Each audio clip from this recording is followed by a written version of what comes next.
नमस्कार, माझ्या यूट्यूब चॅनलमध्ये आपल्या सर्वांचं स्वागत आहे। आज मी बनवणार आहे तांदळाचे पकोडे। त्यासाठी काय काय साहित्य लागते ते आपण बघूया। इथे मी 1 वाटी तांदूळ स्वच्छ धुवून 4-5 तास भिजत घातले। एक मध्यम आकाराचा बटाटा उकडून घेतला। एक छोटा चमचा लाल तिखट, एक छोटा चमचा धने पावडर, एक छोटा चमचा जिरे पावडर, एक छोटा चमचा लसूण मिरची पेस्ट, टेस्टसाठी मीठ आणि पकोड्यासोबत खायला आपण चटणी करणार आहोत। त्यासाठी काय साहित्य लागते ते आपण बघूया। अर्धी वाटी पुदिना, 1 वाटी कोथिंबीर, 3-4 हिरव्या मिरच्या आणि 3-4 लसूण पाकळ्या, एक छोटा चमचा जिरे आणि एक मोठा चमचा डाळवे। चला आता आपण कृतीला सुरुवात करूया। सर्वप्रथम आपण तांदूळ मिक्सरमधून बारीक करून घेऊया।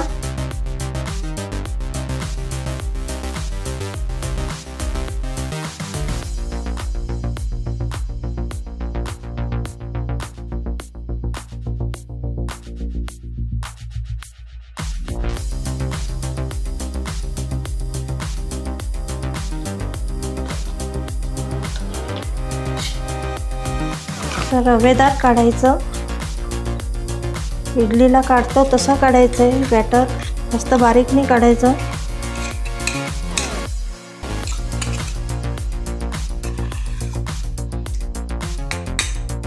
तांदूळ बारीक करून झालेले आहेत आणि आता त्यामध्ये आपण बटाटा किसून टाकूया। बटाटा किसूनच टाकायचा, तसा हाताने बारीक केला तर त्यात गुठळ्या निर्माण होतील आणि बॅटर एकसारखे बनणार नाही।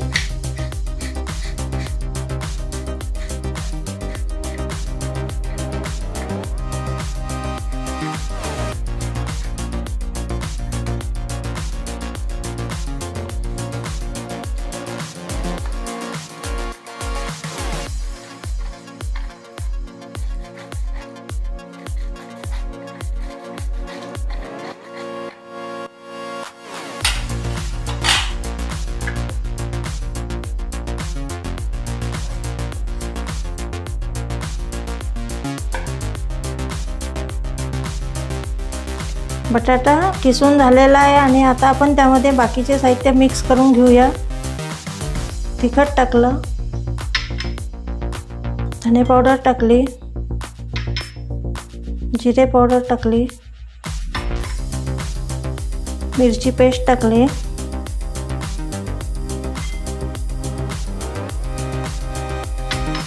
चवीपुरतं मीठ टाकलं,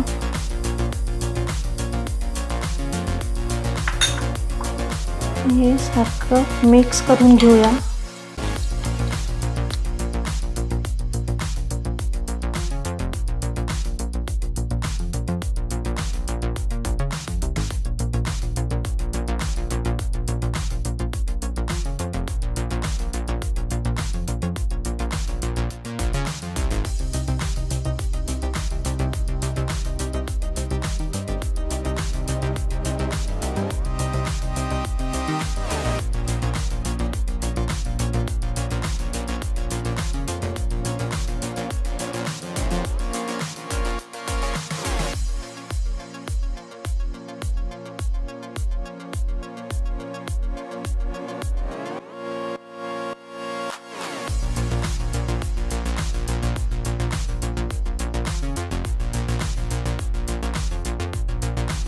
आता आपण पकोड्यासोबत खायला जी चटणी लागते ती तयार करून घेऊया। पुदिना टाकला, मिरची आणि लसूण टाकले, जिरे टाकले, डाळवे टाकले, कोथिंबीर टाकली,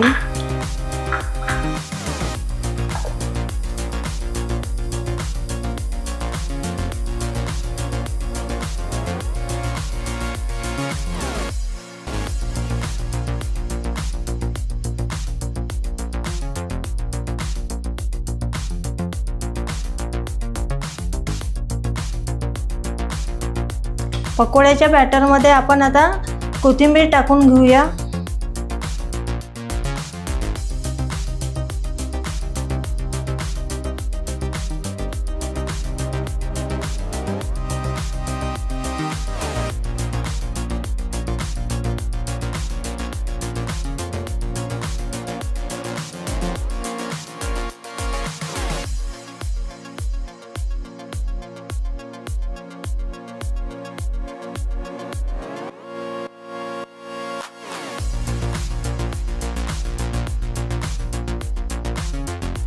चला आता आपण पकोडे तळायला सुरुवात करूया।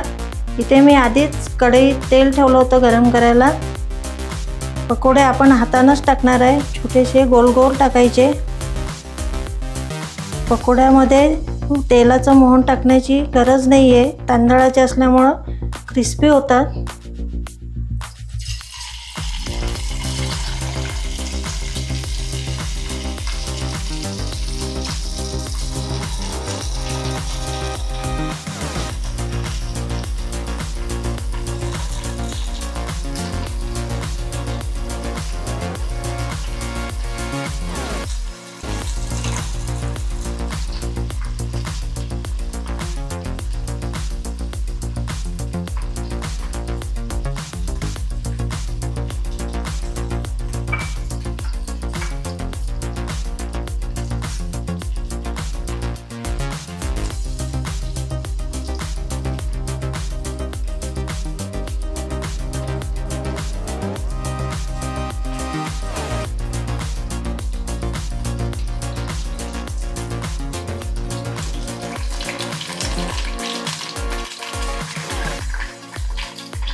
पकोडे झालेले आहेत आणि आता आपण ते काढून घेऊ।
नेहमी बेसनाचे पकोडे केल्यापेक्षा हे तांदळाचे पकोडे करून बघा आणि मला कमेंटमध्ये सांगा कसे झाले।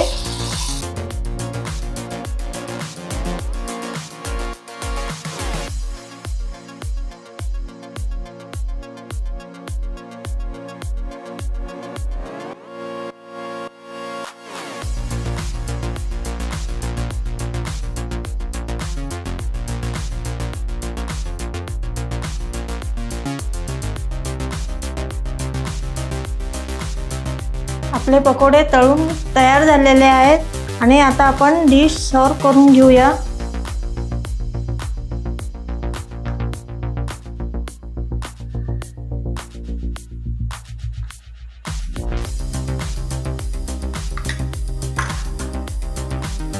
हे पकोडे करायलाही सोपे आहेत आणि पचायलाही हलके आहेत।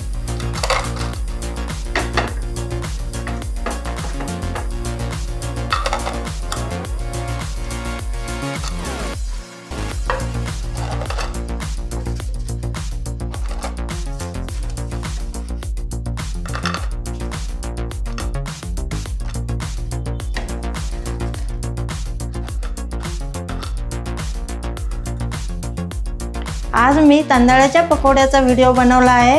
हा व्हिडिओ तुम्हाला आवडला असल्यास लाईक करा, शेअर करा, कमेंट करा आणि माझ्या YouTube चॅनलला सबस्क्राईब करा। बेल बटन दाबायला विसरू नका।